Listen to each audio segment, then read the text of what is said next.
ስለዚህ ወንድሞች ሆይ መጠራታችሁና መመረጣችሁን ታጸኑ ዘንድ ከፊት ይልቅ ትጉ ይላል።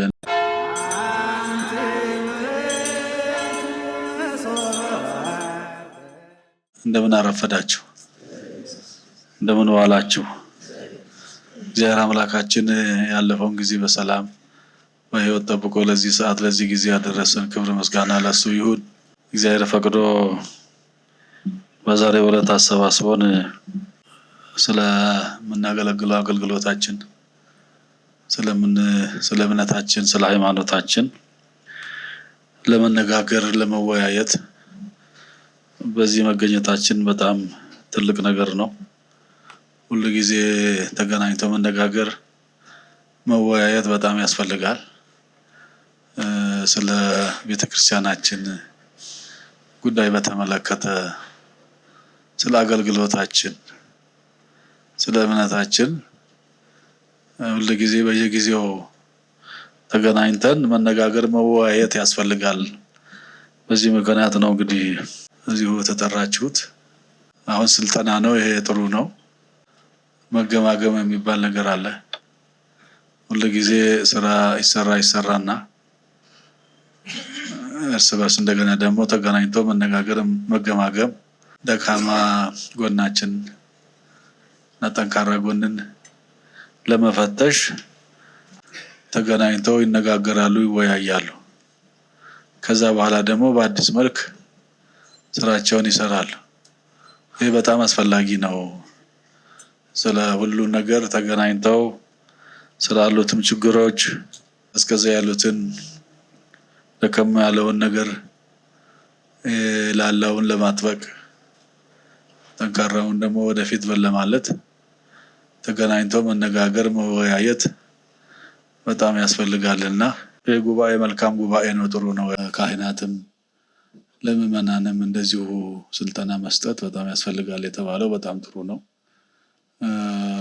መነጋገር በጣም ካህናቱ ነው በብዛት ካህናቱ ላይ መስራት። ምእመናን ያው በአውደ ምሕረትም በምንም ይማራሉ፣ ሰንበት ትምህርት ቤቶችም ይማራሉ። ካህናቱ ብዙም ያው በአገልግሎት ብቻ ላይ ነው የሚሳተፉት እና ማሰልጠኑ ካህናቱንም ምእመናንንም ማሰልጠን በጣም አስፈላጊ ነው ይጠበቃልና ይሄንን ለወደፊት መደረግ አለበት እና አሁን ለዛሬው ያው ጥሩ ስልጠና ነው የተሰጠው።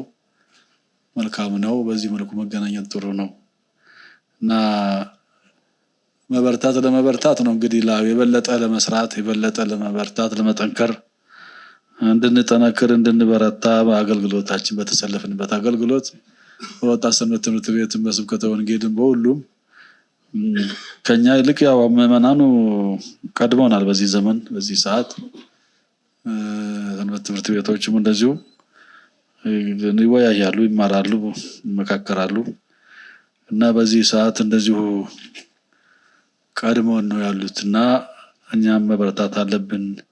አንደኛ እምነታችን ሃይማኖታችን መጠበቅ ነው። ሁለተኛ ደግሞ በተሰለፍንበት አገልግሎታችን ተግተን ነቅተን ማገልገል በጣም ያስፈልጋል። እንግዲህ ሌላው በዚህ ዘመን እንደምታውቁት ሁሉ ነገር ከመስመር የወጣበት ዘመን፣ ተሳዳቢ የበዛበት፣ ተናጋሪ የበዛበት፣ ለፍላፊ የበዛበት ዘመን ነውና እንደዚሁ ተቃራኒዎቻችንም ደግሞ እንደዚሁ የበዙበት ጊዜ ስለሆነ ነው ከድሮው ከበፊት ይልቅ ይላል እንግዲህ ሁለተኛ ጴጥሮስ 1:10 ላይ ስለዚህ ወንድሞች ሆይ መጠራታችሁና መመረጣችሁን ታጸኑ ዘንድ ከፊት ይልቅ ትጉ ይላልና ለወደፊቱ ያው በደንብ ለመትጋት ነው። የሁሉ አሁን ስልጠናው ምንም ብለን የተነጋገርነው ካለፈው ተክተን ነቅተን እንድንገኝ ከአምናው ዘንድሮ ደግሞ በበለጠ እንድናገለግል በበለጠ ስራ እንድንሰራ ለማለት ነው። ይሄ ሁሉ ድካም እንግዲህ ዝም ብሎ አይደለም። ይሄ መገናኘቱ መማማሩ ቀላል አይደለምና ስለዚህ ተቻለ መጠን በርተን ጠንክረን አሁን ጀምረናል። በሌላ ጊዜ ደግሞ ተገናኝተን እንደዚህ መነጋገሩ በጣም አስፈላጊ ነው። ስለ እምነታችን ተገናኝተን መወያይ ምን ላይ ነው አሁን ያለነው፣ በዚህ ዘመን ምንድነው፣ እንዴት ነው አካሄዳችን፣ ያምናውና የዘንድሮ ይለያያል። ያቻው ምናውና ያሁኑ አይገናኝም፣ ጊዜውም የተለየ ነው። ስለዚህ ስለ አገልግሎታችን፣ ስለ ቤተክርስቲያናችን፣ ስለ እምነታችን መመናን ልጆቻችን እንዴት ናቸው፣ ወጣቱ እንዴት ነው፣ በምን ሁኔታ ላይ ነው ያለው ብለን ማየት መገማገም በጣም አስፈላጊ ነው። ስለዚህ አሁንም ሁላችንም ካለፉት ዘመናት ይልቅ አሁን ወደፊት የሚመጣው ጊዜ ላይ መጠንከር መበርታት ስለሚያስፈልግ ነው። ስለዚህ በያለንበት ጠንክሩ፣ ችግር ካለ ችግሮች ካሉ ደግሞ ለሀገረ ስብከቱ እንደዚሁ ችግሩን ማቅረብ ነው። ችግሮች እንዲኖሩ አይፈልግም። ችግሩ መፈታት አለበት። ያሉት ችግሮች መፈታት አለባቸው። እንግዲህ በሰላምና በፍቅር ነው አገልግሎታችን መሆን ያለበት። በሰላምና በፍቅር በመተሳሰብ በመተጋገዝ በመደጋገፍ ሲሆን የሰመረ ይሆናል። ጸሎታችን አገልግሎታችን ሁሉ በጣም የሰመረ ይሆናልና ሰላምና ፍቅር ያስፈልጋል፣ መከባበር ያስፈልጋል፣ መረዳዳት ያስፈልጋል።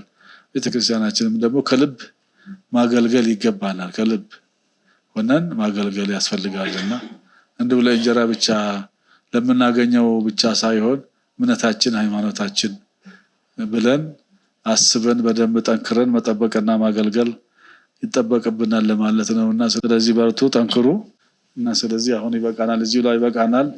እግዚአብሔር ያክብርልን። እግዚአብሔር ይስጥልን።